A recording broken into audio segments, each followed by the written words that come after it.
ஹல்லேலூயா. வல்லமையின் வார்த்தைக்கு உங்களை வரவேற்கிறோம். ஆண்டவர் நம்மை ஒருபோதும் மறக்க மாட்டார். நீ என்னால் மறக்கப்படுவதில்லை. இஸ்ரவேலே, கர்த்தருடைய பிள்ளையே, நீ என்னால் மறக்கப்படுவதில்லை. ஆண்டவரை நம்பி இருக்கிறாயா? இயேசு கிறிஸ்துவை நம்பி இருக்கிறாயா? ஆண்டவர் உன்னை பார்த்து சொல்லுகிறார், நீ என்னால் மறக்கப்படுவதில்லை.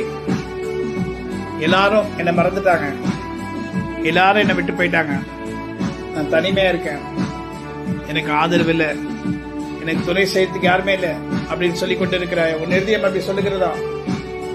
சில நேரங்களில் சில பேருக்கு அநேக இருந்து யாருமே இல்லாத போல ஒரு சூழ்நிலை வரும். அவங்க மனசுல ஒரு வெறுமை காணப்படும். ஆபத்து நேரத்துல நமக்கு யார் துணை செய்வா என்ற ஒரு பயம் அவங்களுக்குள்ள வந்துடும். அப்படிப்பட்ட சூழ்நிலையில என்ன பண்றதுன்னு தெரியாம திகைச்சு கொண்டு இருப்பாங்க. ஆனா கர்த்தர் உன்னை மறக்க மாட்டார். அவர் சொல்றாரு, இஸ்ரவேலே, நீ என்னால் மறக்கப்படுவதில்லை. You shall not be forgotten by me.